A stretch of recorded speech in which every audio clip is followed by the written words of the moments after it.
어르신, 괜찮으세요? 숨쉬기가 힘드신 거예요? 119 구급차 좀 빨리 불러주세요. 여기 좀 도와주세요. 지금 손떨림이 심하다고요. 그날 번호표가 멈췄습니다. 그런데 어떤 사람의 심장은 정말로 멈추기 직전이었죠. 그리고 단 3분. 한 공무원의 이 3분이 모두의 운명을 뒤집었습니다. 사연 시작하기 전에 구독과 좋아요 버튼을 눌러주세요. 오늘 하루가 더 특별해지고 건강과 행복이 찾아오실 수 있도록 바라드리겠습니다. 2024년 11월 12일 화요일 오전 10시 50분 빗방울이 유리창을 미친 듯이 두드리던 그날 전 몰랐습니다.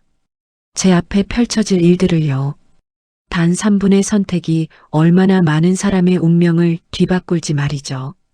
서울 강서구 행정복지센터 로비 25개의 의자가 전부 차고도 모자라 복도까지 사람들이 넘쳐났습니다.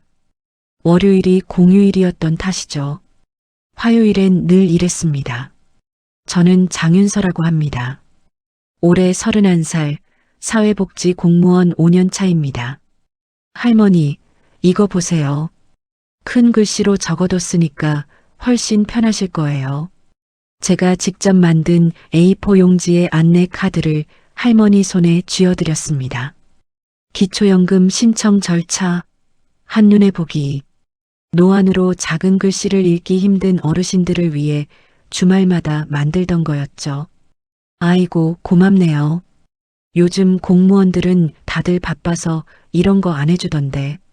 할머니의 주름진 손이 제 손을 꼭 쥐었습니다. 이런 순간들, 이게 제가 이 일을 계속하는 이유였습니다. 대기 번호판은 17번을 가리키고 있었습니다. 아직 6명이 더 기다리고 계셨죠. 시계를 봤습니다.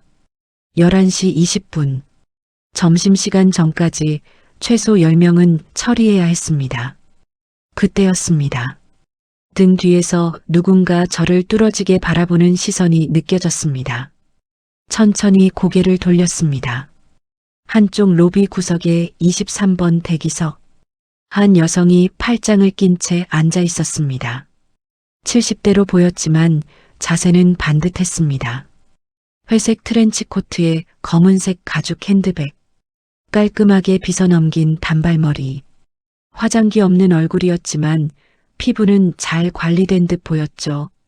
그런데 눈빛이 심상치 않았습니다. 무표정한 얼굴이었지만 눈동자만큼은 살아서 움직이고 있었습니다. 저를 관찰하듯 평가하듯 지켜보고 있었죠. 저분은 누구실까? 심장이 두근거렸습니다. 왠지 모를 긴장감이 온몸을 감쌌습니다. 마치 시험장에 앉은 것 같은 느낌과 감시당하는 듯한 기분이 들었죠. 하지만 더 이상한 건 저분이 23번 번호표를 들고 있다는 거였습니다. 아직 한참 남았는데도 꼼짝 않고 저만 쳐다보고 계셨죠. 혹시 감사 나온 건가? 등골이 서늘해졌습니다. 하지만 곧 시선을 거뒀습니다. 민원인은 많고 시간은 없었으니까요. 18번 대기자분, 3번 창구로 오세요. 마이크를 잡고 호출했습니다. 80대 할아버지 한 분이 지팡이를 짚고 천천히 일어나셨습니다. 윤서 씨, 등 뒤에서 낮은 목소리가 들렸습니다. 박무성 동장이었습니다. 58세, 행정 30년 차 베테랑, 승진을 코앞에 둔 분이었죠. 그분의 얼굴은 늘 긴장으로 굳어 있었습니다. 잠깐 이리 와봐. 창구 뒤 복도로 저를 불렀습니다. 목소리 톤이 평소보다 낮았습니다. 뭔가 안 좋은 일이 있을 때 나오는 톤이었죠. 오늘 오후 3시 김 구의원님 방문하신다. 박무성 동장의 눈빛이 날카로워졌습니다. 의원님 오시기 전까지 로비 정리 확실하게 해. 민원인들 빨리빨리 돌리고 특히 대기자들 저렇게 많으면 안 돼. 보기 안 좋잖아. 근데 동장님, 지금 대기 인원이 23명이나 되는데요. 점심시간 전까지 다 응대하긴 힘들지 않을까요? 그건 내가 알아서 해. 박무성 동장이 제 말을 잘랐습니다. 오늘 절대 실수 없게 해. 알겠어? 의원님 기분 상하시면 우리 센터 평가 어떻게 되는지 알잖아. 그리고 박무성 동장이 목소리를 더 낮췄습니다. 요즘 구조조정 얘기 나오는 거 알지? 5년 차면 딱 걸리기 좋은 연차야. 제 심장이 쿵 내려앉았습니다. 구조조정. 그 단어가 머릿속에서 울렸습니다. 저는 입술을 깨물었습니다. 하고 싶은 말이 목구멍까지 차올랐지만 꼭 삼켰습니다. 사람이 먼저인가, 평가가 먼저인가? 그 질문을 던지고 싶었습니다. 하지만 5년차 말단 공무원이 30년차 동장에게 할 수 있는 말은 아니었죠. 네, 알겠습니다. 겉으로는 고개를 숙였지만 속은 뒤틀렸습니다. 박무성 동장은 만족스러운 듯 고개를 끄덕이고 사무실로 돌아갔습니다. 저는 창구로 돌아와 앉았습니다. 손이 미세하게 떨렸습니다. 분노 때문인지 무력감 때문인지 알 수 없었습니다. 그리고 다시 느꼈습니다. 구석에 앉은 그 여성의 시선을요. 여전히 저를 지켜보고 있었습니다. 마치 모든 걸 다 보고 있다는 듯이요. 11시 18분. 19번 대기자분. 다시 마이크를 잡았습니다. 60대 여성분이 오셨습니다. 긴급복지 상담이었습니다. 남편이 실직하고 딸이 병원에 입원했다는 사연이었죠. 서류를 검토하며 상담을 진행했습니다. 하지만 계속 신경 쓰이는 게 있었습니다. 구석에 앉아있는 정혜남. 그 여성은 여전히 움직이지 않고 저를 지켜보고 있었습니다. 23번. 아직 한참 남았는데도 자리를 뜨지 않았죠. 그런데 이상한 건 수첩에 뭔가를 계속 적고 있다는 거였습니다. 도대체 뭘 적는 걸까? 혹시 제 업무 태도를 감사하는 건가? 아니면 불안감이 커졌습니다. 선생님? 민원인의 목소리에 정신을 차렸습니다. 아, 죄송합니다. 그러니까 이 서류는 상담을 마무리했습니다. 20번, 21번, 22번. 시간이 흘렀습니다. 시계는 11시 19분을 가리켰습니다. 그리고 11시 20분. 제 인생이 완전히 뒤바뀌는 순간이 다가오고 있었습니다. 23번 대기자분, 3번 창구로 오세요. 마이크 버튼을 눌렀습니다. 아무도 일어나지 않았습니다. 이상했습니다. 분명 23번 대기석에는 사람이 앉아 있었는데 말이죠. 23번 대기자분? 다시 한번 불렀습니다. 그때 가. 작은 신음소리가 들렸습니다. 고개를 들었습니다. 대기석 끝. 정혜남 옆자리에 앉아 계시던 80대 할아버지 한 분이 가슴을 움켜쥐고 계셨습니다. 얼굴이 창백하게 변하고 있었습니다. 할아버지의 눈동자가 풀리기 시작했습니다. 그리고 정혜남이 할아버지를 부축하려 하는 순간 쿵! 할아버지가 앞으로 고꾸라지셨습니다. 번호표가 손에서 미끄러져 바닥을 굴렀습니다. 23번. 주황색 종이가 빙글빙글 돌다가 정혜남의 발 앞에 멈췄습니다. 어르신, 저는 창구를 박차고 튀어나갔습니다. 심장이 미친 듯이 뛰었습니다. 머릿속이 하얘졌습니다. 하지만 몸은 저절로 움직였습니다. 3초? 단 3초 만에 할아버지 곁에 도착했습니다. 어르신, 괜찮으세요? 무릎을 꿇고 할아버지 손목을 잡았습니다. 맥박도 확인했습니다. 뛰고 있었습니다. 약하게, 너무 약하게요. 호흡을 확인했습니다. 호흡은 불규칙했습니다. 거칠게 헐떡이고 계셨습니다. 얼굴을 봤습니다. 창백했습니다. 입술이 파래지고 있었죠. 이마에 식은 땀이 송글송글 맺히더군요. 손을 봤습니다. 떨리고 계셨습니다. 심하게요. 저혈당 쇼크다. 순간 판단이 섰습니다. 당뇨 환자가 아침을 거르고 오셨을 가능성으로 혈당이 급격히 떨어진 상태를요. 숨쉬기 힘드세요? 어르신, 대답해 주세요. 어르신은 대답이 없었습니다. 또한 의식마저 흐려지고 있었습니다. 119 구급차 좀 빨리 불러주세요. 제 목소리가 로비 전체를 울렸습니다. 직원 한 명이 황급히 전화기로 달려갔습니다. 하지만 시간이 없었습니다. 여기 좀 도와주세요. 손떨림이 너무 심해요. 혈당인가? 저는 가방을 뒤졌습니다.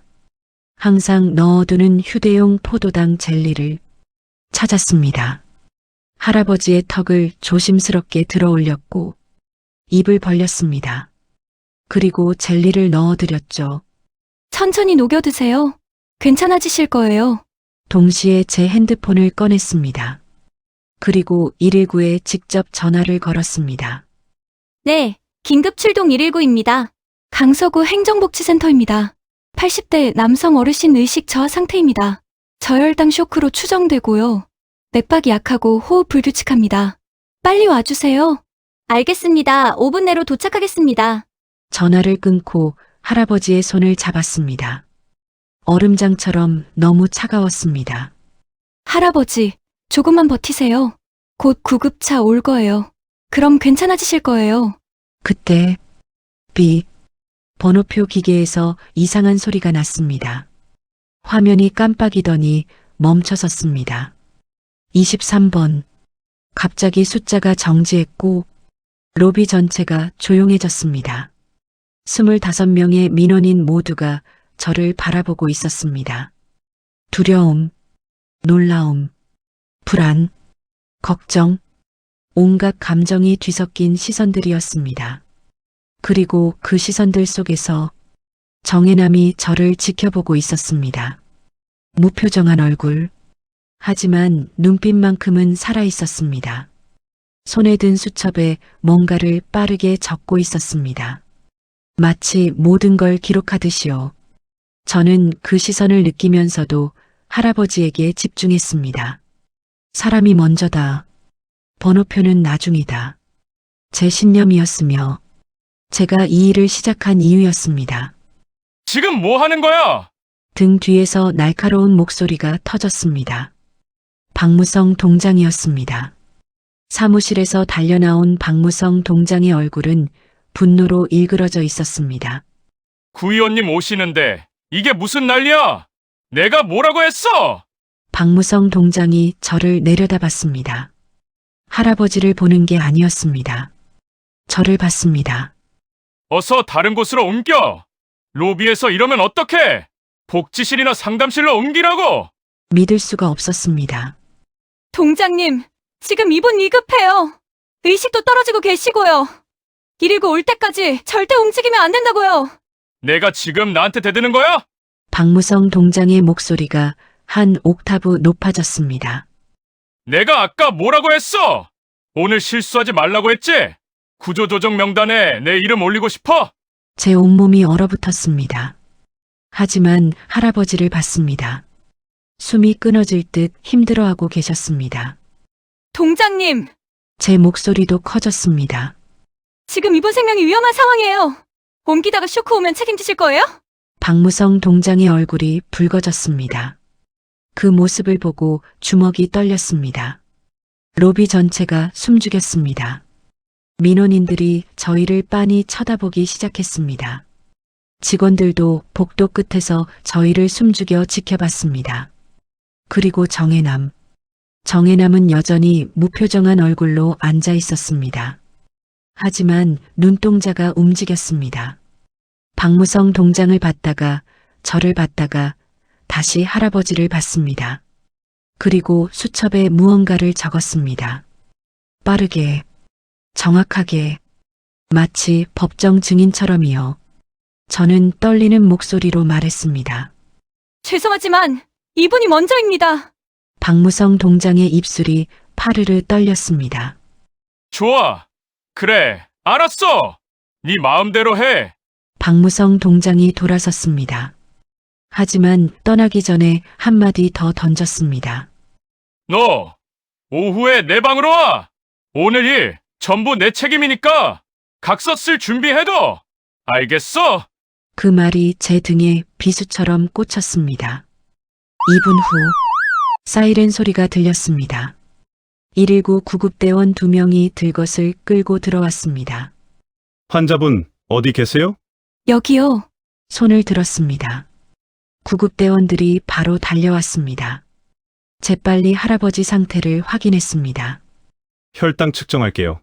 맥박 50, 호흡 불규칙, 의식, 저하. 혈당 측정기로 손가락 끝을 찔렀습니다. 비, 혈당 42, 저혈당 쇼크가 많네요. 구급대원이 저를 봤습니다. 혹시 포도당 투여하셨어요? 네. 젤리 한 개 드렸어요. 잘하셨어요. 초기 대응 완벽합니다. 조금만 늦었으면 위험하셨을 겁니다. 할아버지를 들것에 실었습니다. 가족분 연락처는 아세요? 잠시만요. 저는 할아버지 주머니에서 지갑을 꺼냈습니다. 신분증이 들어 있었습니다. 그리고 명함 한 장. 비상연락처 아들 김재훈. 여기요. 구급대원에게 건넸습니다. 감사합니다. 병원 가서 연락드릴게요. 들것이 움직였습니다. 할아버지가 로비를 떠났습니다. 그리고 저는 그 자리에 무릎을 꿇고 앉아 있었습니다. 손이 떨려왔습니다. 다리에도 힘이 풀렸습니다. 그리고 온몸에서 식은땀이 흘렀습니다. 끝났다. 안도감이 밀려왔습니다. 동시에 공포도 밀려왔습니다. 박무성 동장이 뭐라고 할까?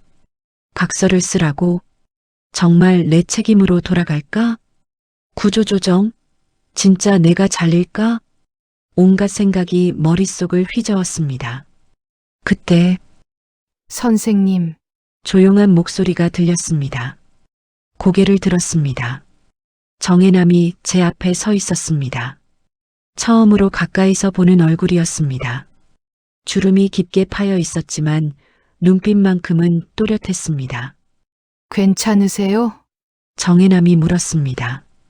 네. 괜찮습니다. 거짓말이었습니다. 전혀 괜찮지 않았습니다. 정혜남은 아무 말 없이 저를 바라봤습니다.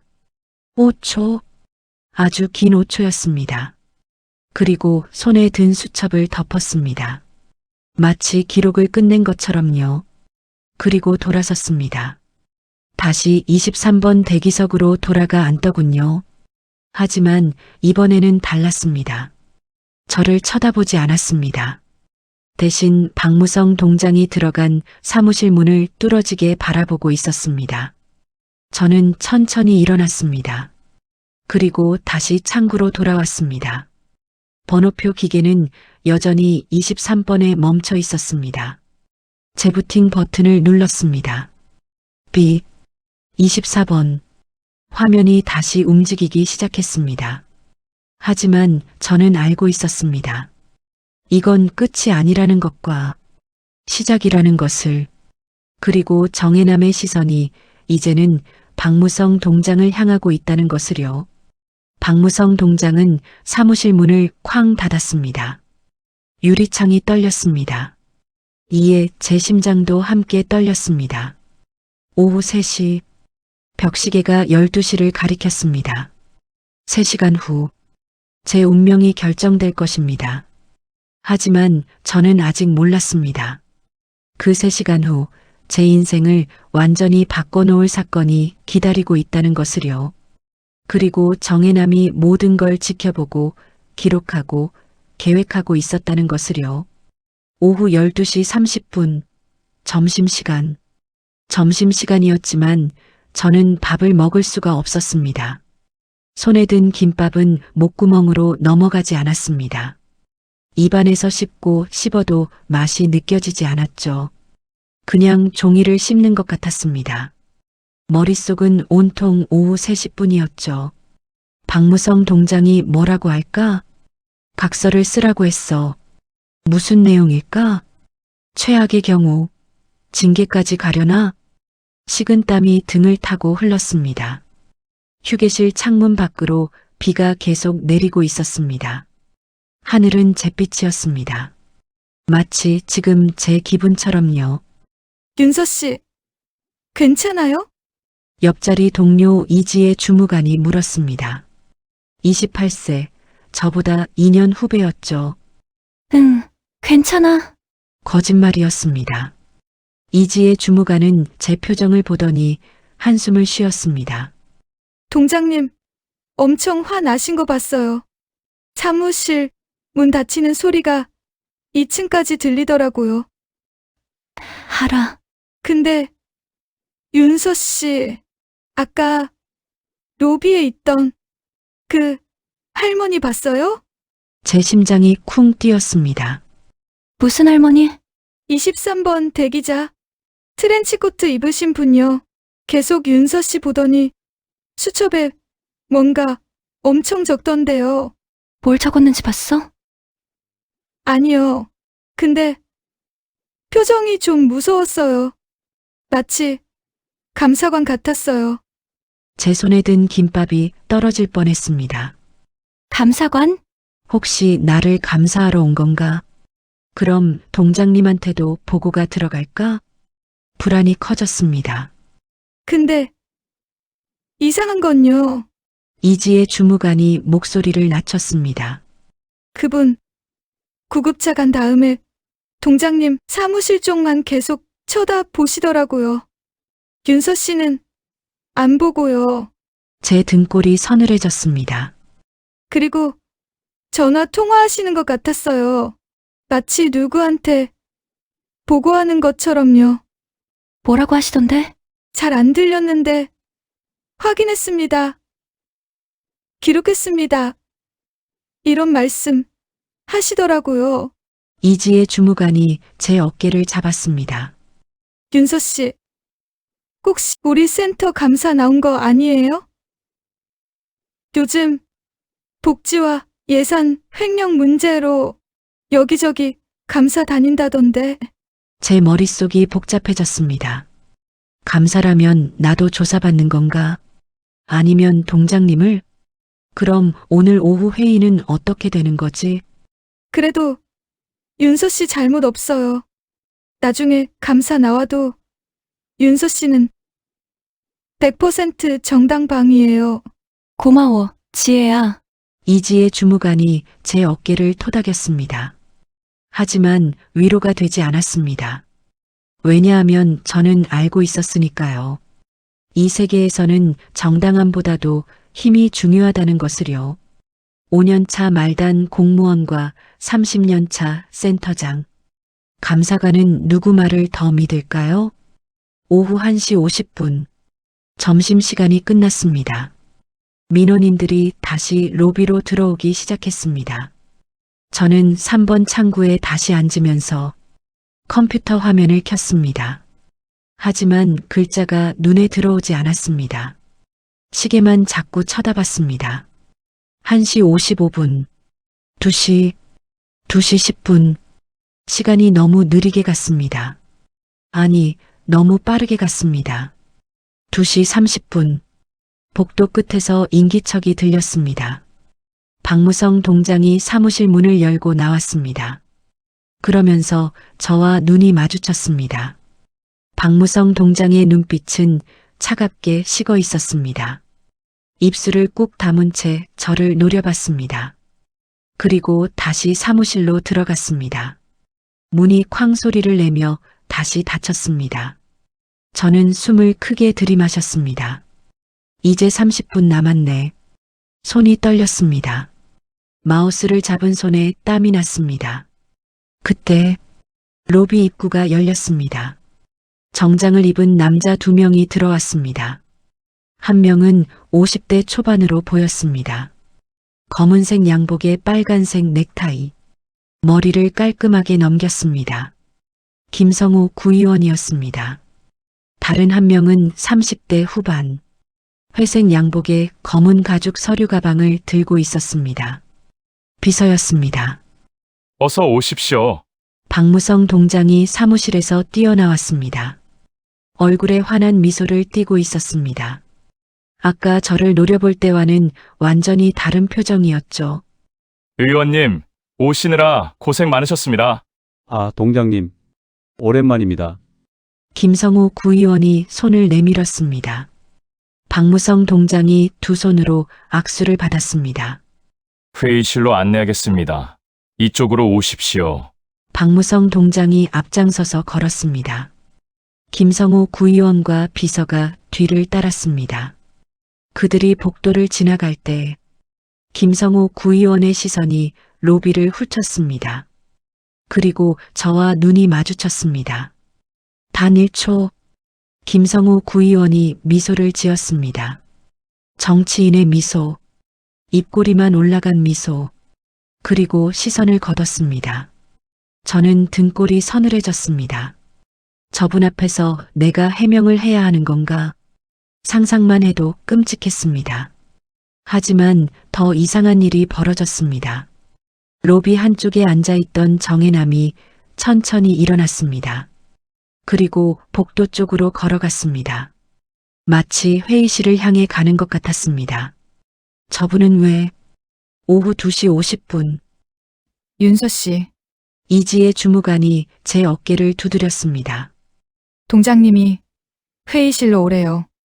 지금 응, 지금 바로요. 저는 천천히 일어났습니다. 다리에 힘이 없었습니다. 무릎까지 후들거렸죠. 저는 천천히 복도를 걸었습니다. 10m가 마치 10km처럼 길게 느껴졌습니다. 회의실 문 앞에 섰습니다. 손을 들어 놓고 하려는데 손이 떨려왔습니다. 심호흡을 했습니다. 후, 천천히 노크를 했습니다. 똑똑, 들어와.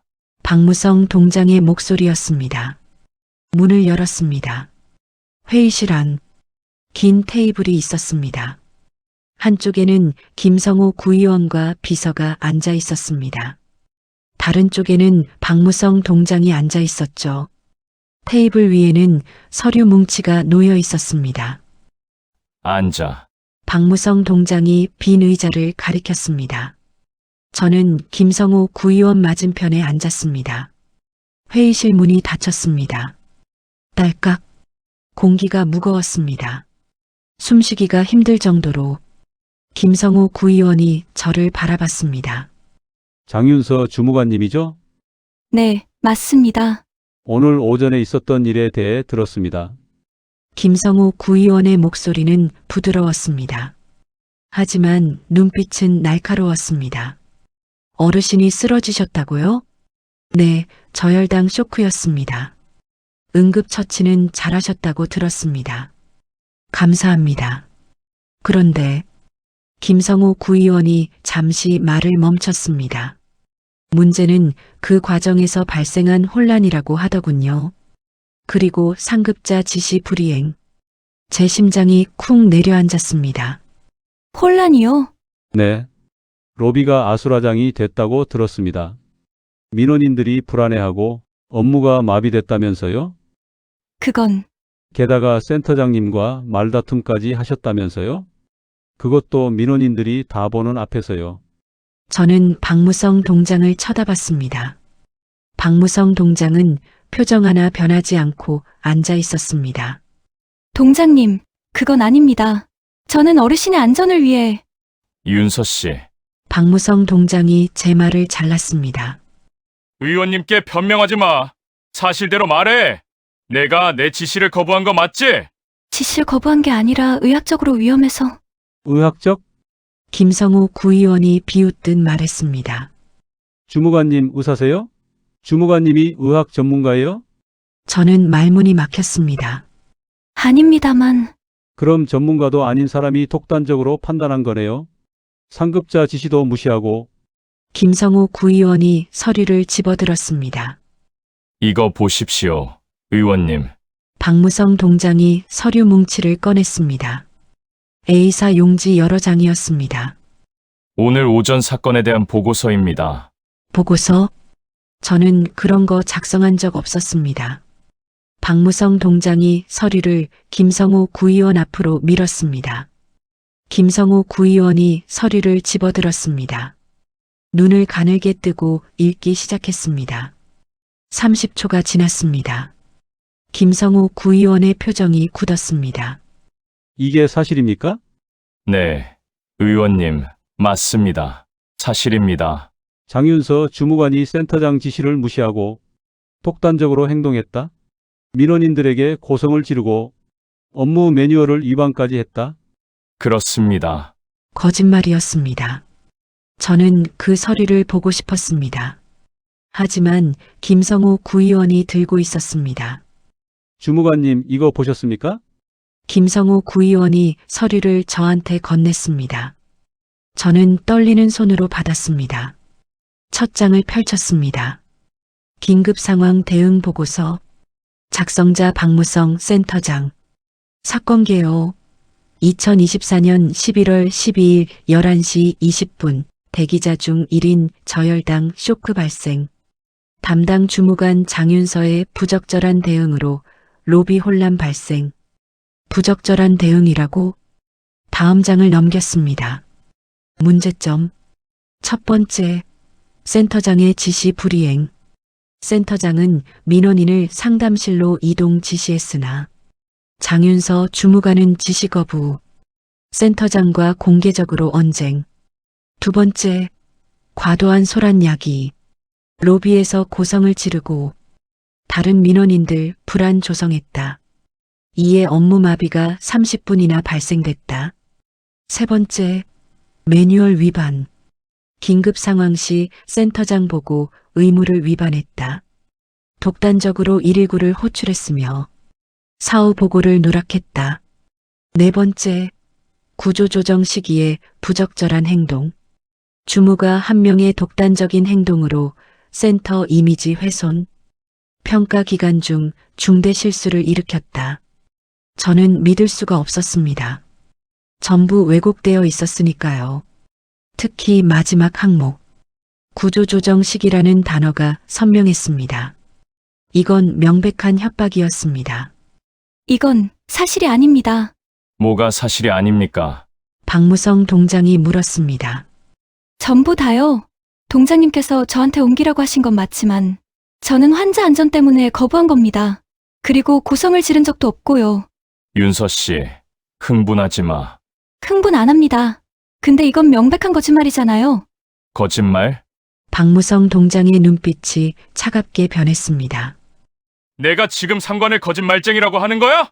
그게 아니라 사실관계가 왜곡됐다는 겁니다. 사실관계? 박무성 동장이 비웃었습니다. 그럼 증거 있어? 내가 거짓말했다는 증거? 저는 말문이 막혔습니다. 증거자료. CCTV는 있었지만 음성은 녹음되지 않았습니다. 목격자는 있었지만 누가 제 편을 들어줄까요? 당연히 없겠죠? 박무성 동장이 승리한 듯 웃었습니다. 의원님, 보시다시피 이 주무관은 자기 잘못을 인정하지 않습니다. 그렇군요. 김성우 구의원이 고개를 끄덕였습니다. 센터장님, 이 건은 어떻게 처리하실 겁니까? 징계위원회에 회부하겠습니다. 그리고 구조조정 명단에도 징계위원회, 그리고 구조조정 명단. 그 단어들이 머릿속에서 울렸습니다. 잠시만요. 저는 자리에서 벌떡 일어났습니다. 동장님, 이건 너무하십니다. 저는 사람을 살렸어요. 그게 잘못입니까? 윤서 씨, 앉아! 못 앉습니다. 제 목소리가 회의실을 울렸습니다. 저는 제 일을 했을 뿐입니다. 공무원으로서, 사회복지사로서요. 한 사람의 인간으로서 당연한 일을 했어요. 근데 그게 잘못이라면 저는 앞으로도 똑같이 할 겁니다. 장윤서 주무관! 박무성 동장이 책상을 쳤습니다. 쿵. 지금 당장 나가! 내일 인사팀으로 출석 통지서 보낼 거야! 각서 쓸 준비하고 변호사 선임하고 싶으면 해! 동장님, 나가라고! 저는 그 자리에 멈춰 섰습니다. 다리가 덜덜 떨렸습니다. 눈앞도 흐려지기 시작했습니다. 김성우 구의원이 한숨을 쉬었습니다. 센터장님, 직원 관리 좀 철저히 하십시오. 앞으로 이런 일이 또 생기면 정말 곤란합니다. 죄송합니다. 명심하겠습니다. 의원님. 저는 천천히 돌아섰습니다. 그리곤 천천히 문 쪽으로 걸었습니다. 정말 그 순간만큼은 아무런 생각과 기대도 없었으며 얼른 이 자리에서 벗어나야겠다란 생각밖에 안 들었습니다. 문 손잡이를 잡았습니다. 그때 똑똑 회의실 문을 누군가 노크했습니다. 누구십니까? 박무성 동장이 짜증스럽게 물었습니다. 문이 열렸습니다. 이지혜 주무관이 얼굴을 내밀었습니다. 동장님, 죄송한데요. 밖에 민원인 한 분 의원님을 뵙고 싶다고 하셔서요. 면담 신청하셨대요. 지금 누군데? 정혜남이라는 분이세요. 정혜남. 그 이름을 듣는 순간 저는 온몸에 전류가 흐르는 것을 느꼈습니다. 아침에 저를 계속 지켜보던 그 여성, 23번 대기자, 수첩에 뭔가를 적던 사람이었습니다. 뭐? 정혜남? 김성우 구의원이 자리에서 벌떡 일어났습니다. 그리곤 얼굴이 하얗게 변해갔습니다. 정혜남 여사님이 여기 계신다고요? 김성우 구의원의 목소리가 떨렸습니다. 박무성 동장도 얼굴색이 변했습니다. 의원님, 아시는 분입니까? 아시는 분이요? 정혜남 여사님은 김성우 구의원이 말을 잇지 못했습니다. 그때 복도에서 발소리가 들렸습니다. 또각또각, 차분하지만 단호한 발걸음. 회의실 문이 활짝 열렸습니다. 정혜남이 서 있었습니다. 회색 트렌치 코트와 검은 핸드백을 든 상태로 단정한 자세로 서 있었습니다. 단 그 눈빛만큼은 차갑게 가라앉아 있었습니다. 손에는 아침부터 적어온 그 검은 수첩이 들려 있었습니다. 제가 들어가도 되겠습니까? 정혜남의 목소리는 조용했지만 단단했습니다. 김성호 구의원이 황급히 인사했습니다. 어서 오십시오, 여사님. 박무성 동장도 벌떡 일어났습니다. 여사님, 실례했습니다. 제가 지금 정신이 없어서 미처 몰라 뵙습니다. 정혜남은 대답하지 않았습니다. 그냥 회의실 안으로 걸어 들어왔습니다. 그리고 저를 봤습니다. 3초간 눈이 마주쳤습니다. 정혜남의 눈빛에서 뭔가를 읽을 수 있었습니다. 그것은 마치 조금만 기다려라. 내가 다 처리하겠다. 라고 하는 것 같았습니다. 정혜남이 빈 의자에 앉으며 테이블 위에 검은 핸드백을 올려놓았습니다. 그리곤 검은 수첩도 꺼내 테이블 위에 탁 놓았습니다. 오늘 아침부터 기록한 모든 것이 담긴 수첩을요. 그리고 입을 열었습니다. 오늘 아침 이 센터에서 일어난 일에 대해 이야기를 나누고 싶습니다. 제가 처음부터 끝까지 지켜봤고 전부 기록했으니까요. 오후 3시 10분 회의실. 정혜남이 앉자 회의실 공기가 완전히 바뀌었습니다. 김성호 구의원은 등을 곧게 펴고 앉았습니다. 박무성 동장은 손을 무릎 위에 단정히 올려놓았습니다. 저는 문 앞에 서서 이 상황을 지켜보고 있었습니다. 정혜남이 대체 누구길래 저러지? 궁금증이 폭발할 것 같았습니다. 여사님, 근데 무슨 일로 오셨습니까? 김성호 구의원이 조심스럽게 물었습니다. 아까 저한테 쓰던 목소리와는 완전히 달랐죠. 공손했습니다. 아니, 긴장하고 있었습니다. 정혜남은 천천히 핸드백을 열었습니다. 지퍼 소리가 회의실에 울렸습니다. 지익. 정혜남이 검은 수첩을 펼쳤습니다. 펜이 꽂혀 있었고 수첩 곳곳에 빼곡하게 메모가 적혀 있었습니다. 시간과 장소, 대화 내용까지 마치 법정 증언을 준비하듯 메모가 되어 있었습니다. 오늘 오전 11시 20분 정혜남이 메모된 내용을 천천히 읽기 시작했습니다. 23번 대기자 80대 남성 어르신이 저혈당 쇼크로 쓰러졌습니다. 김성호 구의원과 박무성 동장이 굳었습니다. 장윤서 주무관이 즉시 달려갔습니다. 제가 스톱워치로 다 재봤습니다. 3.2초 만에 도착하더군요. 정혜남의 목소리는 감정이 없었습니다. 마치 뉴스 앵커처럼 담담했습니다. 맥박 확인 5초, 호흡 확인 3초, 증상 판단 7초, 포도당 투여 15초도, 119 신고 20초, 총 50초 만에 모든 초기 조치를 완료했습니다. 정혜남이 고개를 들어 저를 봤습니다. 제 심장이 쿵쿵 뛰었습니다. 응급구조사 표준 대응 시간은 2분입니다. 장윤서 주무관은 그 절반도 안 되는 시간에 완벽하게 대응했습니다.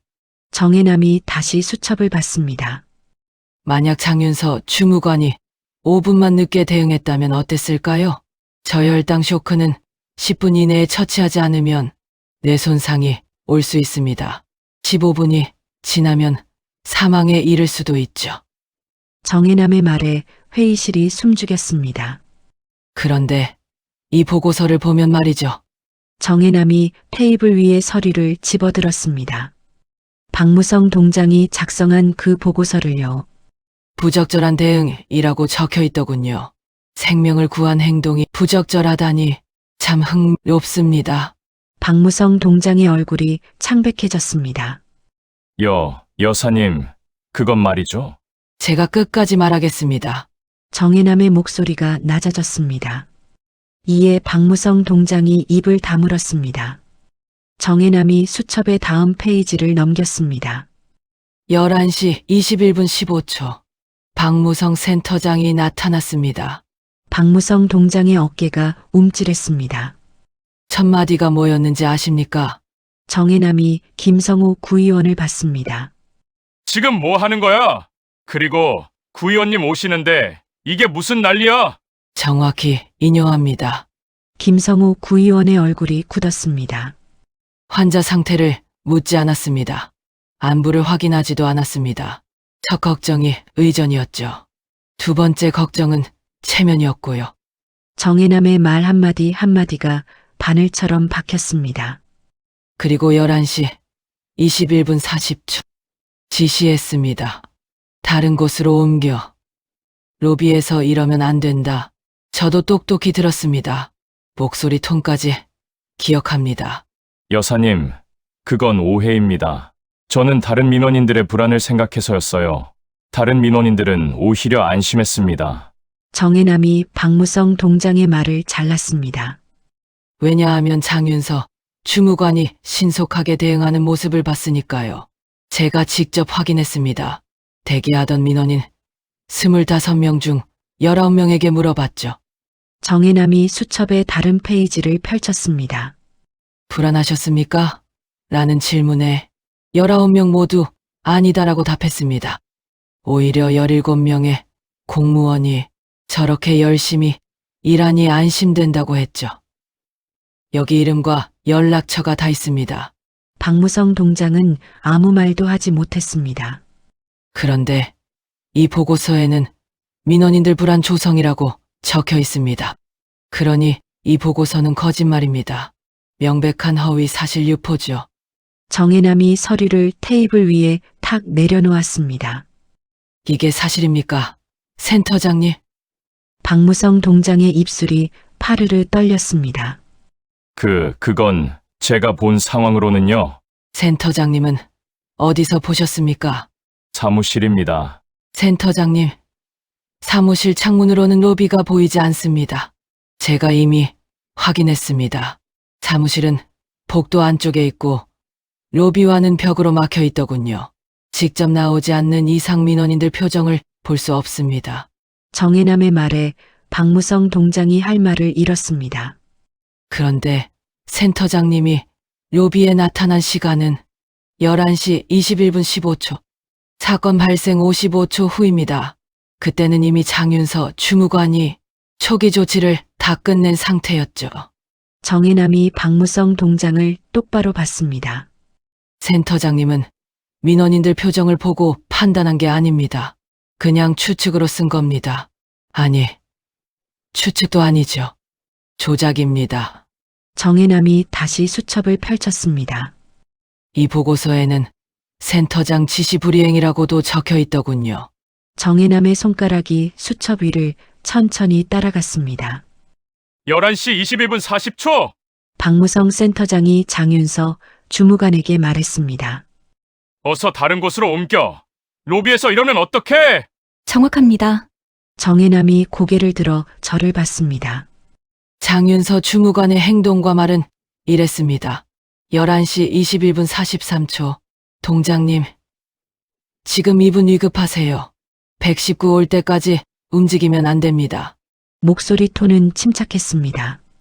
떨리지 않았습니다. 명확했습니다. 정혜남의 시선이 다시 박무성 동장에게 향했습니다. 의학적으로 정확한 판단이었습니다.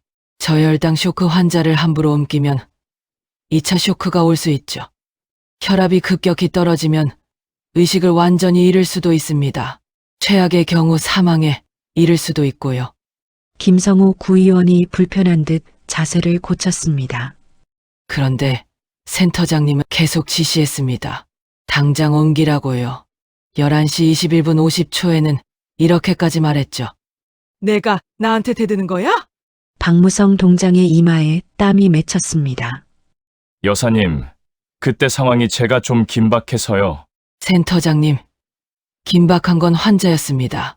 정혜남의 목소리에 냉기가 실렸습니다. 장윤서 주무관이 지시를 따르지 않은 게 아닙니다. 생명을 구하기 위해 의학적으로 옳은 선택을 한 겁니다. 그리고 그 선택은 100% 정당했습니다. 정혜남이 서류의 다음 항목을 가리켰습니다. 고성야기.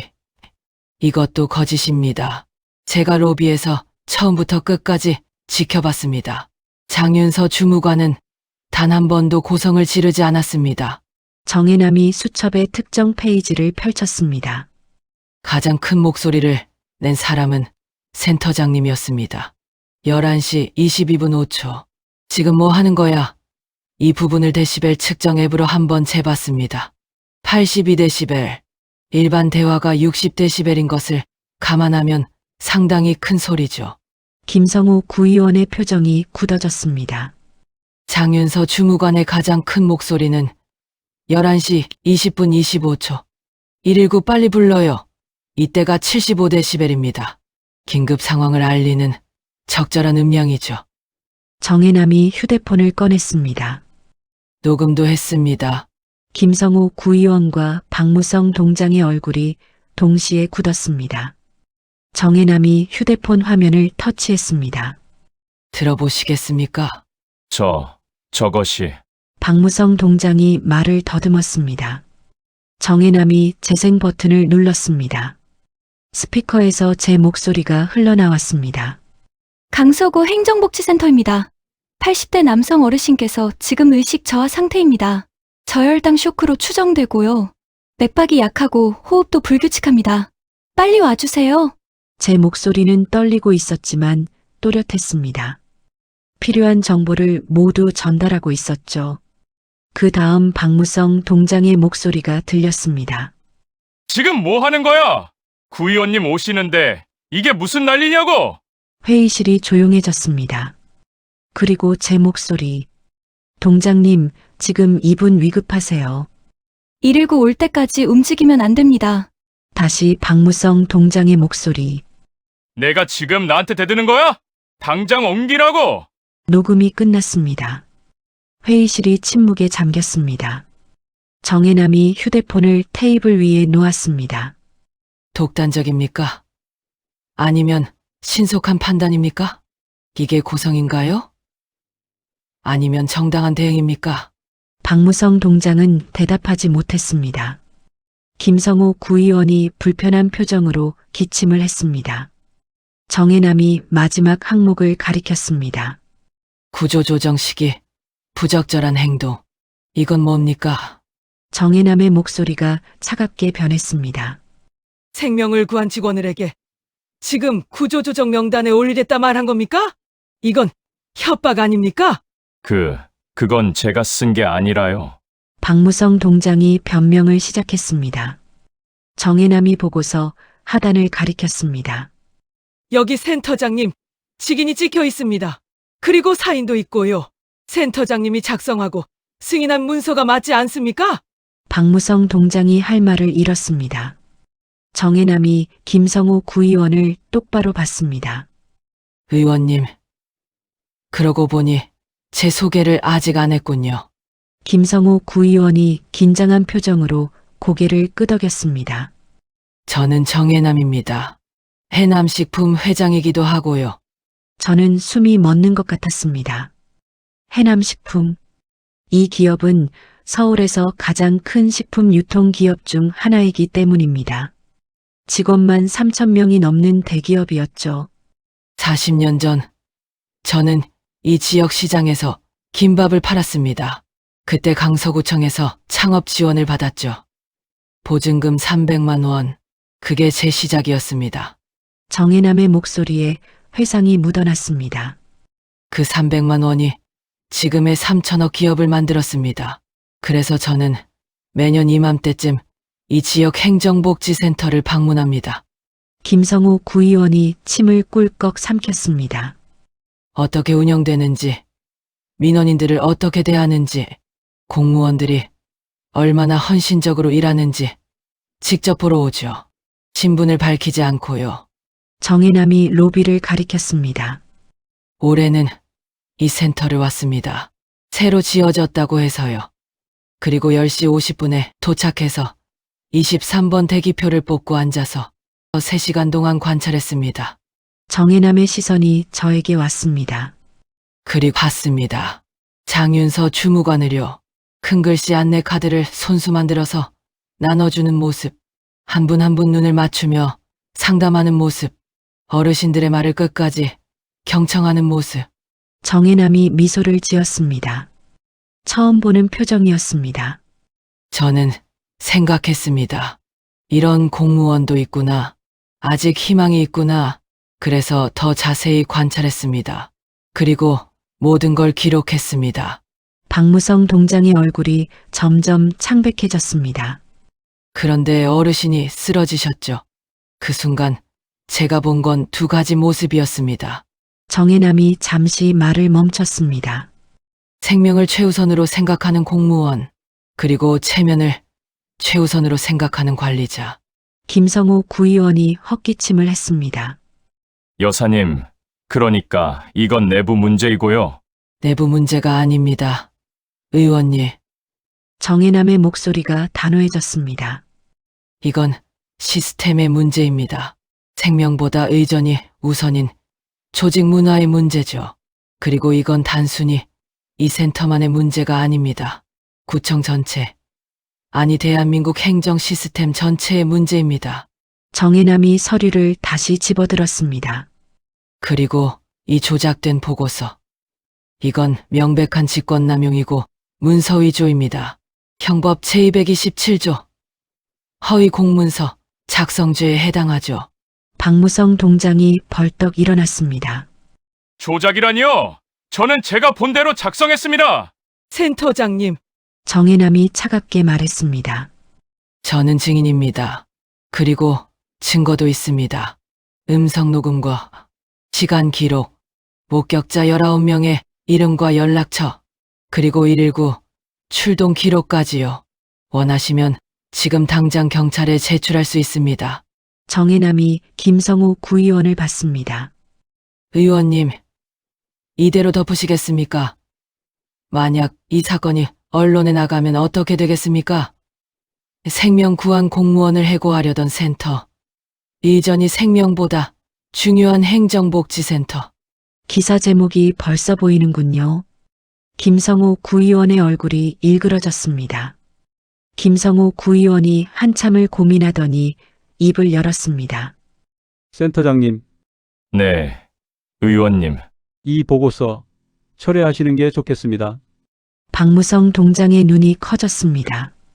의원님, 정혜남 여사님 말씀이 맞습니다. 지금 사실관계가 왜곡됐습니다. 그리고 녹음 파일까지 있는데 어떻게 부인하시려고요? 김성호 구의원이 박무성 동장에게서 시선을 거뒀습니다. 정치인의 본능이었습니다. 불리한 쪽에서 빠르게 이탈하는 것. 장윤서 주무관, 김성호 구의원이 저를 봤습니다. 오늘 일은 잘 처리하셨습니다.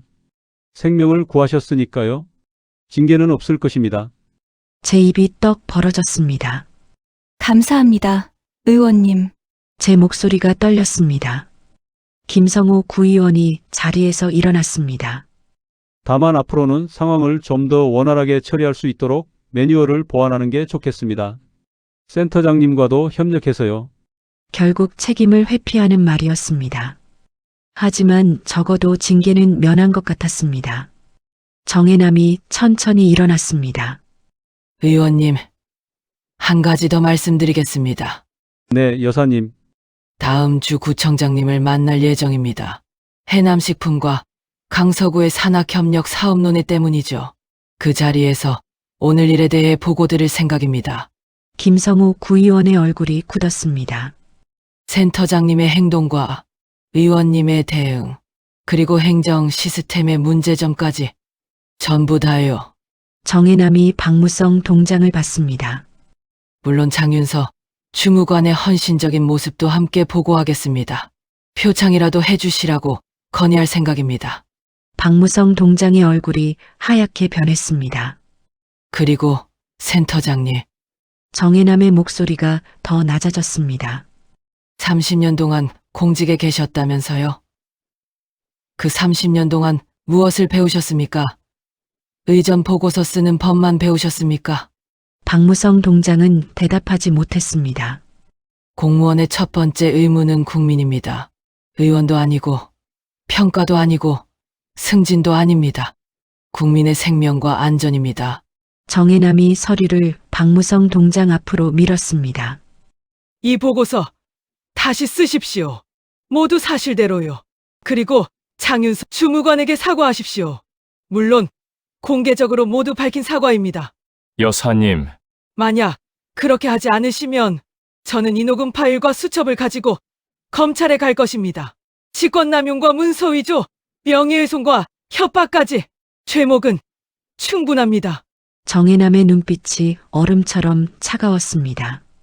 박무성 동장은 그 자리에 멈춰 섰습니다.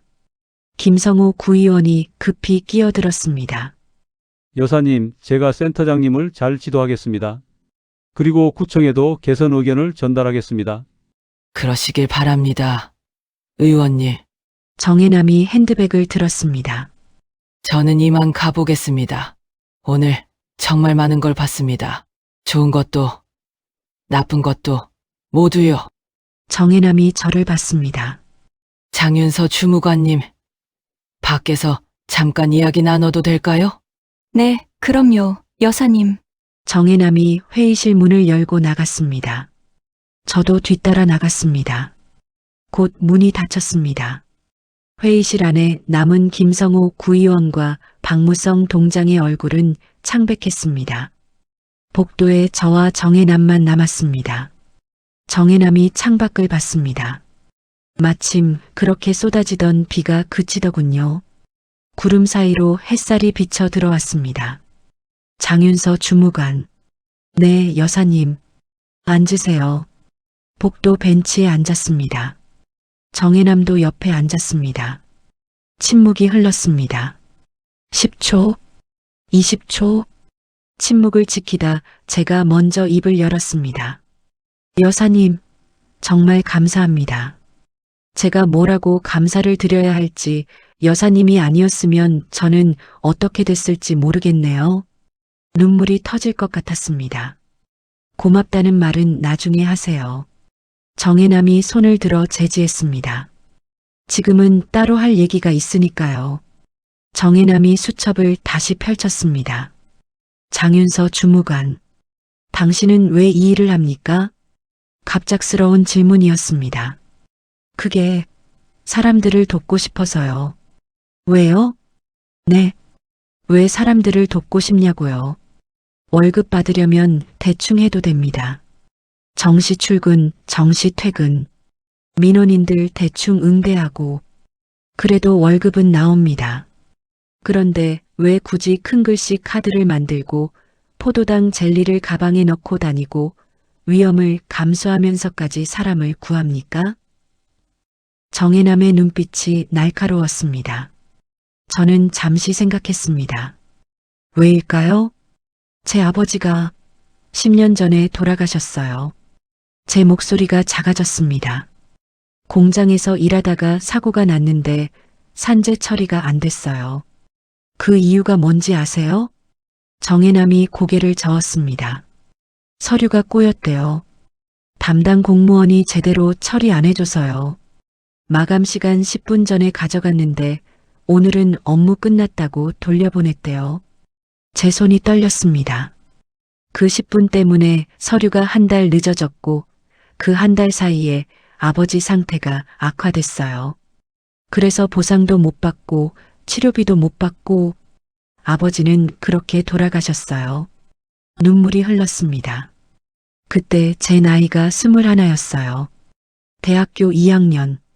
아버지 장례식장에서 저는 생각했어요. 나는 절대 저런 공무원이 되지 말아야지. 나는 제대로 일하는 공무원이 되어야지. 정혜남은 조용히 듣고 있었습니다. 그래서 이 일을 시작했어요. 제 앞에 앉은 한 분 한 분이 누군가의 아버지고 어머니고 가족이잖아요. 서류 하나, 실수 하나로 인생이 망가지는 일이 없게 하고 싶었어요. 저는 눈물을 닦았습니다. 그래서 큰 글씨 카드도 만들고 포도당 젤리도 가지고 다니고 제가 할 수 있는 건 다 하려고 해요. 혹시 몰라서요. 제가 10분 늦게 대응했다가 누군가 돌아가시면 그 가족들이 저희 가족처럼 되면 전 그게 무서워요. 정혜남이 고개를 끄덕였습니다. 좋습니다. 당신은 진짜입니다. 장윤서 주무관. 네, 진짜 공무원입니다. 진짜 사회복지사고요. 세상에는 두 종류의 사람이 있습니다. 자리를 지키는 사람과 사람을 지키는 사람. 정혜남이 창밖을 봤습니다. 당신은 후자입니다.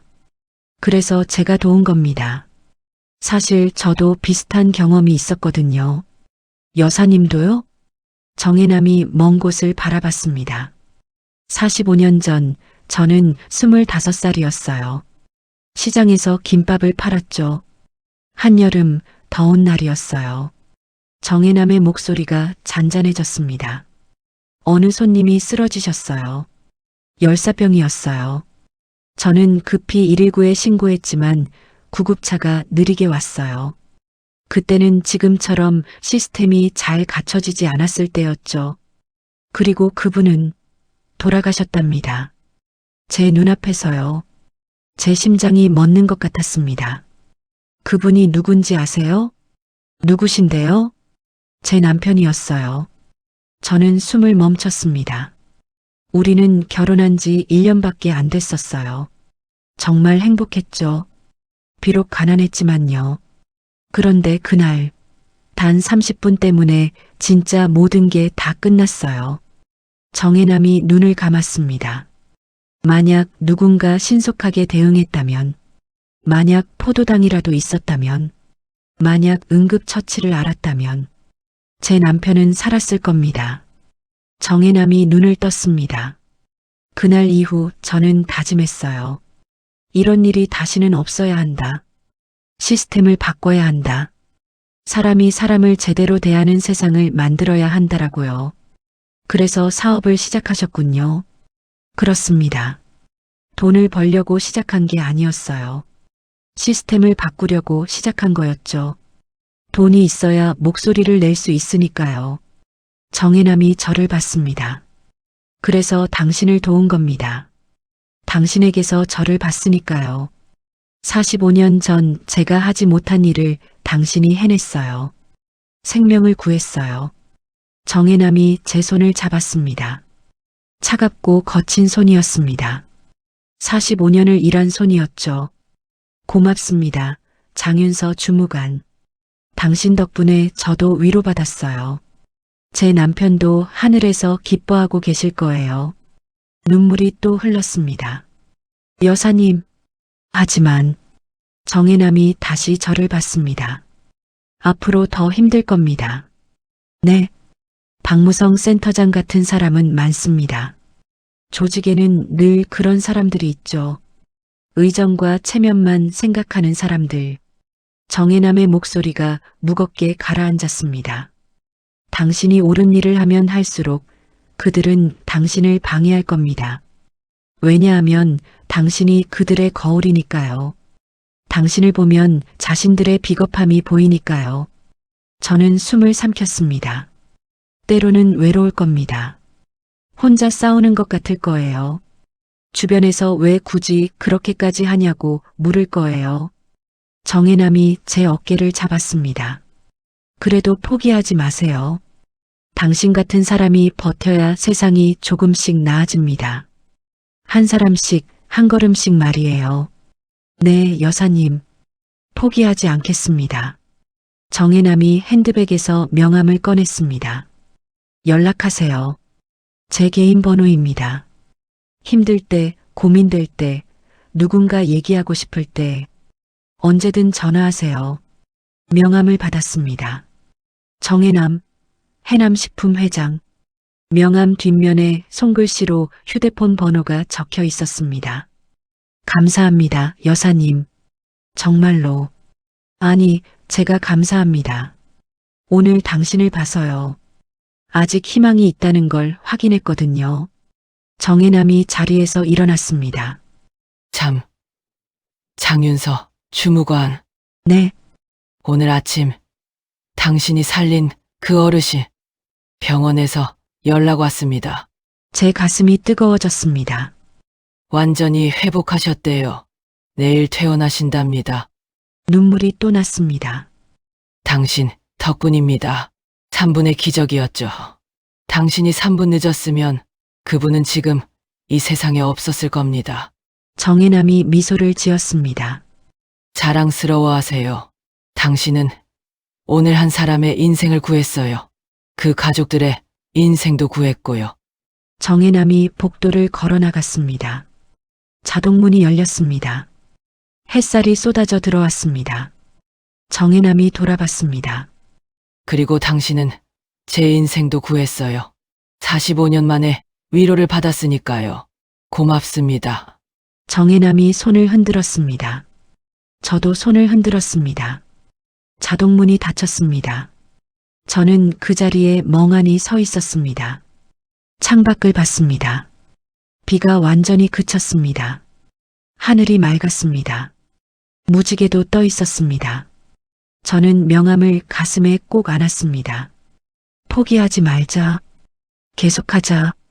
한 사람씩, 한 걸음씩 계속 나아가자. 그렇게 다짐했습니다. 다음 날 11월 13일 수요일 아침 9시 센터 출근길이었습니다. 어젯밤 잠을 제대로 못 잤습니다. 눈을 감으면 회의실 장면이 계속 떠올랐거든요. 박무성 동장의 표정, 김성호 구의원의 태도, 그리고 정혜남 여사님의 눈빛. 지하철에서 내려 센터로 걸어가는데 가슴이 두근거렸습니다. 오늘은 어떨까? 박무성 동장은 저한테 뭐라고 할까? 동료들은 어제 일을 알고 있을까? 불안과 기대가 뒤섞였습니다. 센터 건물이 조금씩 보였습니다. 심호흡을 했습니다. 후, 자동문을 밀고 들어갔습니다. 로비에 들어서자마자 느꼈습니다. 분위기가 달라졌다는 것을요. 직원들이 저를 쳐다봤습니다. 하지만 어제와는 눈빛이 전혀 달랐습니다. 동정도 아니고 걱정도 아니었습니다. 존경과 호기심이 섞인 눈빛이었습니다. 윤서 씨, 이지의 주무관이 달려왔습니다. 어제 무슨 일 있었어요? 구의원님이랑 동장님이랑 회의했다면서요? 그게 말을 잇기도 전에 다른 동료들이 모여들었습니다. 윤서 씨, 진짜 정혜남 회장님 오셨어요? 해남식품 그 정혜남 회장님이요. 와, 대박. 어떻게 알고 오셨대요? 질문이 쏟아졌습니다. 저는 당황했습니다. 어떻게 알았어요? 동장님 비서가 어제 저녁에 다 얘기했어요. 회의실에서 무슨 일 있었는지요. 정혜남 회장님이 녹음 파일까지 틀었다면서요? 이지의 주무관이 눈을 반짝였습니다. 정혜남 회장님이 윤서 씨 편 들어주셨다면서요? 동장님 보고서 조작한 것도 모두 다 걸렸다면서요? 저는 난처했습니다. 그게 아니라 그냥 사실관계를 정리해 주신 것 뿐이에요. 에이, 겸손 떨지 마요. 한 선배 주무관이 제 어깨를 쳤습니다. 윤서 씨 덕분에 우리 센터 분위기 확 바뀔 것 같은데요? 아침에 긴급회의 있었어요. 긴급회의요? 이지혜 주무관이 귓속말로 말했습니다. 구청장님이 직접 내려오셨대요. 어제 일 보고받으시고, 그리고 동장님한테 경고하셨대요. 생명이 우선, 의전은 나중 이렇게 지시하셨대요. 제 눈이 커졌습니다. 경고요? 응. 그리고 앞으로 긴급 상황 대응 매뉴얼 다시 만든대요. 전 직원 응급처치, 교육도 다시 받고요. 윤서 씨가 시작이 된 거예요. 저는 믿을 수가 없었습니다. 정말로 바뀌는 건가? 오전 10시 전 직원 회의가 소집됐습니다. 회의실에 25명의 직원이 모였습니다. 박무성 동장이 앞에 섰습니다. 얼굴이 피곤해 보였습니다. 다크서클이 짙었죠. 어젯밤 제대로 못 잤나 봅니다. 그리고 어깨가 축 처져 있었습니다. 다들 앉으세요. 박무성 동장의 목소리는 평소보다 낮았습니다. 직원들이 자리에 앉았습니다. 박무성 동장이 자료를 나눠줬습니다. 긴급 상황 대응 매뉴얼 개정안. 구청장님 지시사항입니다. 앞으로 우리 센터는 긴급 상황 발생 시 다음과 같이 대응합니다. 박무성 동장이 읽기 시작했습니다. 첫째, 생명이 최우선입니다. 의전, 업무 진행 여부와 상관없이 즉시 대응합니다. 직원들이 웅성거렸습니다. 둘째, 현장 담당자의 판단을 존중합니다. 상급자는 현장 판단을 존중하고 지원합니다. 박무성 동장의 목소리가 떨렸습니다. 셋째, 사후 보고서는 사실관계의 근거에 작성합니다. 책임 소재보다 개선 방안에 집중합니다. 박무성 동장이 자료를 내려놓았습니다. 이상입니다. 질문 있으면 하세요. 침묵. 아무도 손을 들지 않았습니다. 박무성 동장이 저를 봤습니다. 눈이 마주쳤습니다. 박무성 동장의 눈빛에서 뭔가를 읽을 수 있었습니다. 미안함. 그리고 굴복. 장윤서 주무관, 박무성 동장이 제 이름을 불렀습니다. 순간 제 심장이 쿵 떨어졌습니다. 네. 어제 일 말입니다. 어제 일은 내가 잘못 판단했습니다. 회의실이 조용해졌습니다. 모든 시선이 박무성 동장에게 쏠렸습니다. 당신이 옳았어요. 생명이 먼저였어요. 저는 30년 동안 공무원을 하면서 가장 중요한 걸 잊고 있었습니다. 박무성 동장이 고개를 숙였습니다. 미안합니다. 그리고 고맙습니다. 당신 덕분에 저도 정신을 차렸어요. 저는 눈을 의심했습니다. 30년 차 센터장이 5년 차 말단 주무관에게 사과하는 장면. 상상도 못한 일이었습니다. 동장님, 앞으로 잘 부탁합니다. 그리고 당신 같은 직원이 있어서 저도 배웁니다. 박무성 동장이 손을 내밀었습니다. 저는 천천히 일어났습니다. 박무성 동장에게 걸어갔습니다. 손을 잡았습니다. 저도 잘 부탁드립니다, 동장님. 악수를 했습니다. 그 모습을 본 직원들이 박수를 쳤습니다. 짝짝짝 박수 소리가 회의실을 가득 채웠습니다. 그 순간 저는 깨달았습니다. 한 사람의 용기가 시스템을 바꿀 수 있다는 것과 그리고 변화는 생각보다 가까이에 있다는 것을요. 점심시간 직원 식당에서 밥을 먹고 있는데 이지의 주무관이 달려왔습니다. 윤서 씨, 로비에 누가 왔어요? 누군데요? 어제 그 어르신이요. 쓰러지셨던 분. 제 손에서 숟가락이 떨어질 뻔했습니다. 진짜요? 응. 아들분이랑 같이 오셨어요. 빨리 나가봐요. 저는 급히 자리에서 일어났습니다. 로비로 달려갔습니다. 문을 열고 나가자 80대 할아버지가 서 계셨습니다. 어제 쓰러지셨던 그분. 하지만 오늘은 혈색이 좋았습니다. 얼굴에 생기가 돌았죠.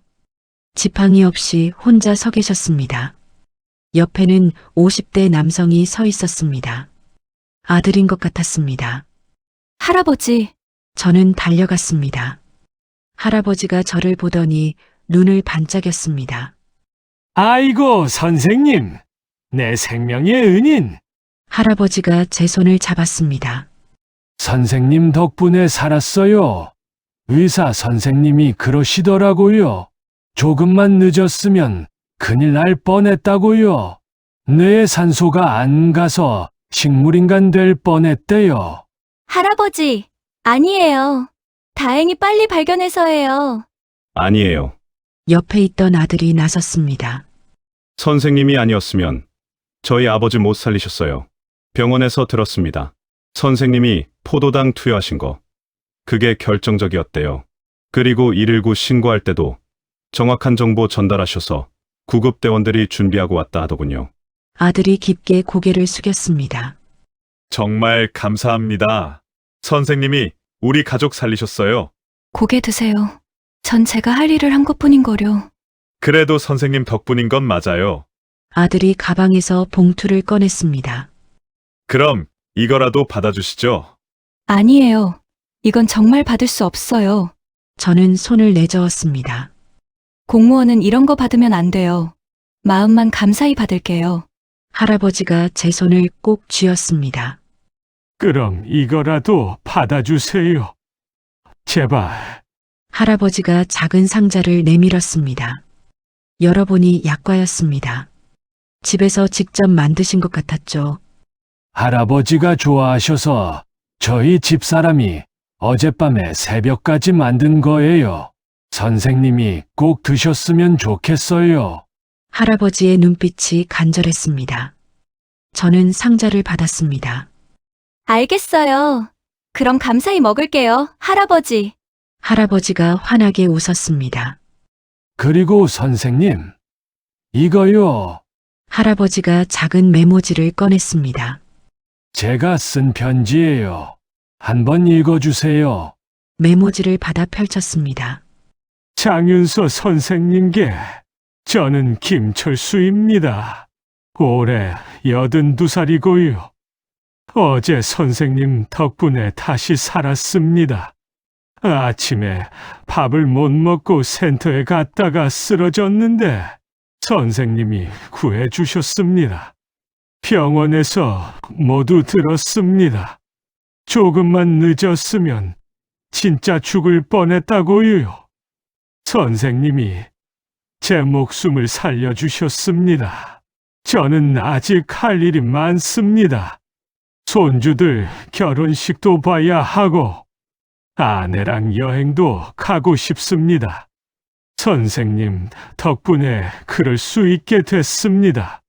정말 감사합니다. 선생님은 천사입니다. 김철수 올림. 눈물이 났습니다. 할아버지, 선생님, 저 오래오래 살 거예요. 그리고 손주들한테 선생님 얘기 많이 할 거예요. 세상에는 천사 같은 공무원도 있다고요. 김철수 할아버지가 제 손을 꼭 쥐었습니다. 고맙습니다, 선생님. 정말 고마워요. 할아버지와 아들이 돌아섰습니다. 자동문을 나서기 전에 할아버지가 돌아봤습니다. 손을 흔들었습니다. 저도 할아버지를 보며 손을 흔들어 줬습니다. 자동문이 닫힌 걸 보며 저는 약과 상자와 편지를 꼭 안고 서 있었습니다. 가슴이 벅찼습니다. 이거구나. 이게 내가 이 일을 하는 이유구나. 저도 모르게 눈물이 계속 흘렀습니다. 주변 직원들도 눈물을 닦고 있었습니다. 이지의 주무관이 제 어깨를 안았습니다. 윤서 씨, 자랑스러워요. 정말로요. 오후 3시 제 휴대폰이 울렸습니다. 모르는 번호였습니다. 여보세요? 장윤서 주무관님이십니까? 네, 맞습니다. 저는 해남식품 비서실 김민준이라고 합니다. 회장님께서 주무관님과 통화하고 싶어 하십니다. 지금 괜찮으십니까? 심장이 쿵 뛰었습니다. 해남식품? 네, 괜찮습니다. 잠시 대기음이 흘렀습니다. 그리고 장윤서 주무관, 정혜남 여사님의 목소리였습니다. 여사님, 안녕하세요. 오늘 센터 분위기는 어떻습니까? 아, 네. 많이 좋아졌어요. 동장님도 사과하시고 매뉴얼도 바뀌었어요. 정말 감사드려요, 여사님. 다행이군요. 제가 전화드린 건 다른 이유도 있습니다. 정혜남 여사님이 잠시 멈췄습니다. 장윤서 주무관, 제안이 하나 있습니다. 제안이요? 다음 주 화요일 오후 2시 우리 회사 본사로 올 수 있겠습니까? 임직원 특강을 부탁하고 싶습니다. 제 입이 떡 벌어졌습니다. 저요? 특강을요? 그렇습니다. 3,000명 직원들에게 당신의 이야기를 들려주고 싶습니다. 생명을 지키는 일, 사람을 먼저 생각하는 마음, 그런 것들을요. 하지만 저는 특별한 사람이 아닌데요. 아닙니다. 정혜남 여사님의 목소리가 단호했습니다. 당신은 특별합니다. 당신처럼 일하는 사람이 많아져야 이 사회가 나아집니다. 당신의 이야기를 들려주세요. 평범한 자리에서 비범한 일을 하는 사람의 이야기를요. 여사님, 강연료도 드립니다. 200만 원. 그리고 이건 시작일 뿐입니다. 앞으로 다른 기업, 공공기관에서도 요청이 올 겁니다. 저는 믿을 수가 없었습니다. 생각해보고 연락 주세요. 제 비서에게 하시면 됩니다. 네, 알겠습니다. 감사합니다, 여사님. 전화가 끊겼습니다. 저는 한참을 멍하니 서 있었습니다. 특강? 나한테? 퇴근길 저녁? 버스 정류장에서 기다리는데 휴대폰이 울렸습니다. 저장된 이름이 떴습니다. 도균 오빠, 윤도균. 제 남자친구였습니다. 사회적 기업을 운영하는 35세 청년 사업가였죠. 여보세요? 윤서야, 어제 무슨 일 있었어? 뉴스 봤어. 강서구청 홈페이지에도 떴더라. 윤도균의 목소리가 급했습니다. 응, 좀 복잡한 일이 있었어. 괜찮아? 어디 다치지는 않았고? 응, 괜찮아. 오히려 좋은 쪽으로 해결됐어. 정말? 진짜 다행이다. 근데 윤서야, 기사 봤어? 무슨 기사? 지금 포털 검색해봐. 생명 구한 공무원 치면 나와. 저는 급히 핸드폰으로 검색했습니다.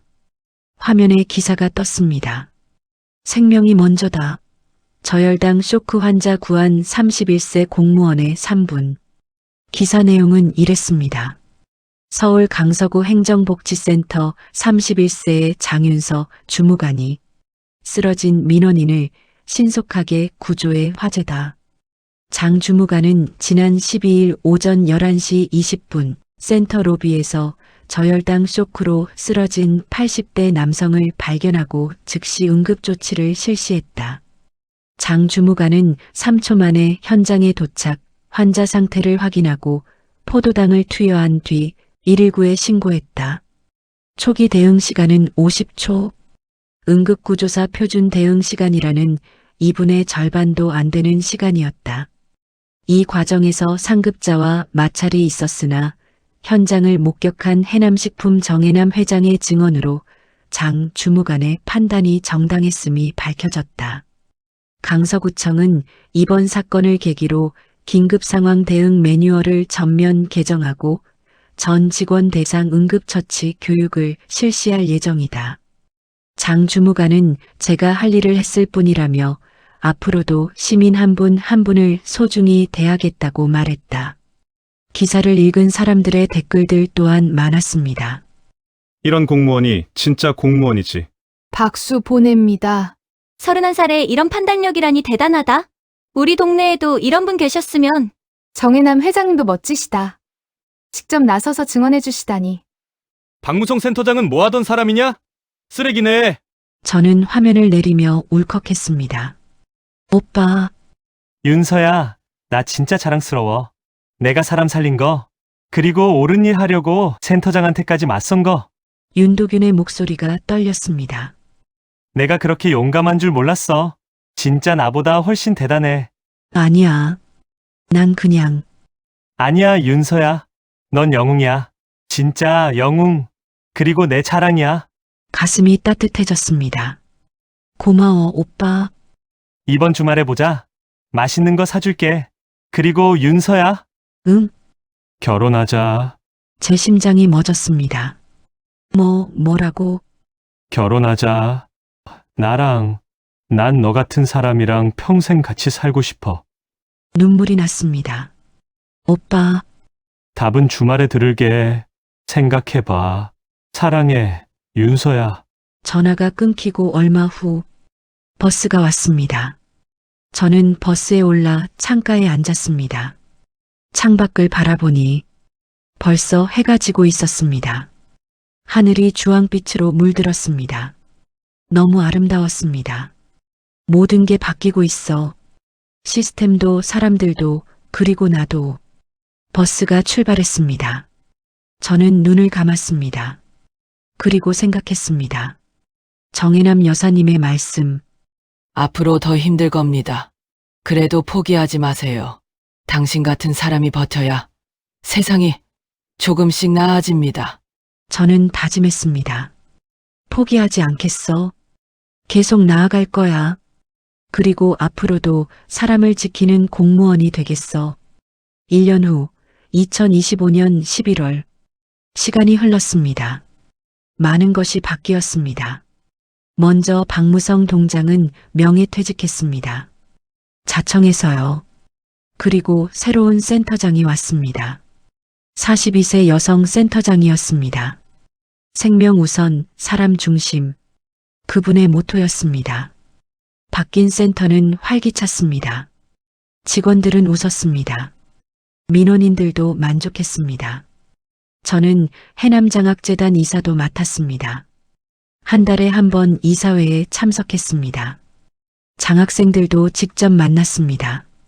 그리고 그들의 이야기를 들으며 도움을 줬습니다. 그리고 윤도균과 결혼했습니다. 작은 결혼식이었습니다. 정혜남 여사님이 주례를 서주셨습니다. 6개월 전 결혼식.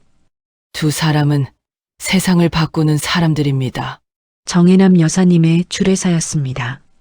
각자의 자리에서 사람을 돕고 시스템을 바꾸고 세상을 조금씩 나아지게 만드는 사람들이죠. 장윤서 주무관은 행정복지센터에 서이고 윤도균 대표는 사회적 기업에서요. 하객들이 박수를 쳤습니다. 부디 평생 그 마음을 잃지 마세요. 서로 지지하고 함께 성장하세요. 그리고 기억하세요. 당신들이 하는 일이 얼마나 소중한지를요. 저와 윤도균은 고개를 숙여 인사했습니다. 2025년 11월 12일 현재. 오늘이 정확히 1년이 지난 날입니다. 김철수 할아버지가 쓰러진 날로부터요. 오늘도 저는 센터 로비에 앉아 있습니다. 그리고 민원인 한 분과 상담 중입니다. 70대 할머니입니다. 선생님, 제가 어디서 도움을 받을 수 있을까요? 할머니, 걱정 마세요. 제가 도와드릴게요. 저는 할머니 손을 잡았습니다. 따뜻했습니다. 그리고 생각했습니다. 이게 내 자리구나. 이게 내가 있어야 할 곳이구나. 창밖을 봤습니다. 햇살이 밝았습니다. 하늘도 파랬습니다. 아름다운 날이었죠. 로비 한쪽엔 액자가 걸려 있었습니다. 생명이 최우선입니다. 번호표는 멈춰도 사람의 심장은 기다려주지 않습니다. 발칙, 장윤서 주무관 제안. 제가 제안한 문구였습니다. 센터장이 받아들여 주셨죠. 그 옆에 또 다른 액자가 있었습니다.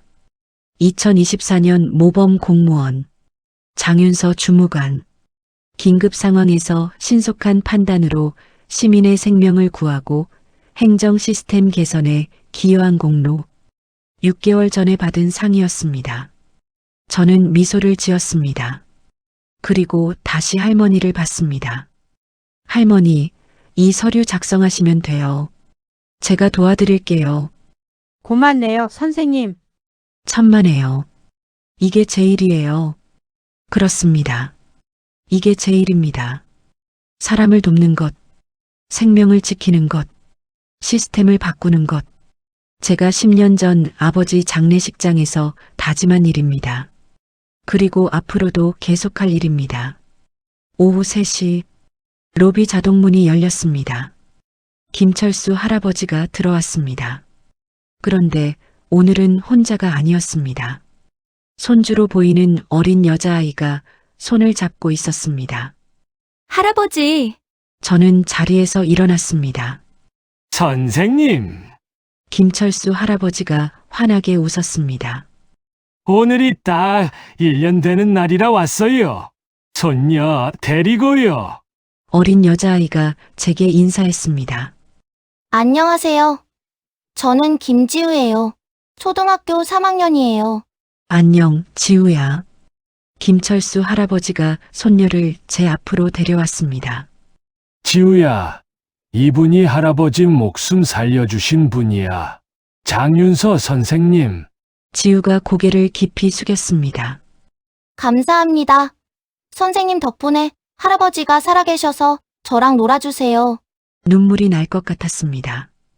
지우야, 할아버지 건강하시니? 네. 요즘은 매일 산책도 하시고 저랑 공원에서 자전거도 타세요. 그리고 할아버지가 맨날 선생님 얘기하세요. 김철수 할아버지가 웃었습니다. 선생님, 제가 1년 동안 일기를 썼어요. 매일매일 감사한 일들을요. 그 첫 페이지에 선생님 이름이 있어요. 김철수 할아버지가 작은 수첩을 꺼냈습니다. 펼쳐서 보여줬습니다. 일기 첫 페이지. 2024년 11월 12일. 오늘 다시 태어났다. 장윤서 선생님 덕분에 앞으로 하루하루가 선물이다. 감사하며 살겠다. 저는 울컥했습니다. 할아버지 건강하게 오래오래 사세요. 그럴 거예요, 선생님. 선생님이 준 인생이니까 소중히 살 거예요. 김철수 할아버지가 제 손을 꼭 쥐었습니다. 그리고 선생님, 결혼하셨다면서요. 축하드려요. 감사합니다, 할아버지. 행복하세요. 선생님은 행복할 자격이 있으니까요. 김철수 할아버지와 지우가 손을 흔들며 나갔습니다. 저는 그 자리에 서서 눈물을 닦았습니다. 이거구나. 이게 의미구나. 퇴근 후 버스에 앉아 창밖을 봤습니다. 핸드폰에 문자가 왔습니다. 정혜남 여사님이었습니다. 장윤서 주무관, 오늘이 1년 되는 날이죠. 축하합니다. 그리고 고맙습니다. 당신 덕분에 저도 매일 희망을 봅니다. 다음 주 화요일 시간 되시면 저녁 식사 같이 하실래요? 할 얘기가 있습니다. 저는 답장을 보냈습니다. 여사님, 감사합니다. 다음 주 화요일 괜찮습니다. 뵙겠습니다. 버스가 곧 집 앞에 도착했습니다. 버스에서 내려 아파트로 걸어갔습니다. 현관문을 열자 윤도균이 저녁을 준비하고 있었습니다. 다녀왔어요, 여보. 왔어? 오늘 특별한 날이라고 미역국 끓였어. 미역국? 응. 1년 전 오늘 윤서 너가 사람 살린 날이잖아. 그 사람한테는 새로 태어난 날이니까 생일이랑 같은 거지. 제 가슴이 뭉클했습니다. 오빠. 그리고 윤서야. 윤도균이 저를 안았습니다. 지금도 내가 자랑스러워. 매일매일 말이야. 저도 윤도균을 안았습니다. 나도. 오빠가 사회적 기업 운영하는 것도 자랑스러워. 우리 잘 살자. 서로 응원하면서 세상을 조금씩 바꾸면서 말이야. 응. 그러자. 식탁에 앉아 미역국을 먹었습니다. 천천히 몸과 마음이 모두 따뜻해졌습니다. 그러다 문득 생각났습니다. 1년 전 그날을요. 떨리던 손과 뛰던 심장, 박무성 동장의 압박, 그리고 정혜남 여사님의 출연까지 그 모든 순간들이 저를 여기까지 데려왔습니다. 어떤 선택은 하루를 바꿉니다. 어떤 용기는 제도를 바꿉니다. 어떤 만남은 인생을 바꿉니다. 저는 1년 전 그날 아침 선택했습니다. 생명을 먼저 구하기로요. 그 선택이 저를 바꿨습니다. 그리고 제 주변을 바꿨습니다. 시스템도 바꿨습니다. 하지만 가장 큰 변화는 나도 할 수 있다는 것을 깨달은 것입니다. 평범한 사람도, 작은 자리에 있는 사람도 세상을 바꿀 수 있다는 것을요. 여러분도 그렇습니다. 여러분이 지금 있는 자리에서 여러분이 할 수 있는 일로 세상을 조금씩 바꿀 수 있습니다. 포기하지 마세요. 당신의 자리를 지키세요. 사람을 먼저 생각하세요. 그것이 진짜 용기입니다. 그것이 진짜 변화의 시작입니다. 2025년 11월 18일 오늘 저는 여전히 강서구 행정복지센터 3번 창구에 앉아 있습니다. 다음 번호를 부릅니다. 46번 대기자분 3번 창구로 오세요. 한 어르신이 일어나십니다. 천천히 걸어오십니다. 저는 미소로 맞이합니다. 어르신, 어서 오세요. 무엇을 도와드릴까요? 창밖으로 햇살이 쏟아집니다. 로비가 밝습니다. 번호표 기계가 돌아갑니다. 47번, 48번, 49번. 삶은 계속됩니다. 사람들은 계속 옵니다. 그리고 저는 계속 돕습니다. 오늘도, 내일도, 그 다음 날도요. 이것이 제 일입니다. 이것이 제 인생입니다. 이것이 제가 선택한 길입니다. 그리고 저는 이 길을 사랑합니다. 이 이야기는 실제 사건을 바탕으로 재구성됐습니다. 대한민국 곳곳에서 묵묵히 일하는 공무원들에게 감사를 전합니다. 당신의 헌신이 세상을 바꿉니다.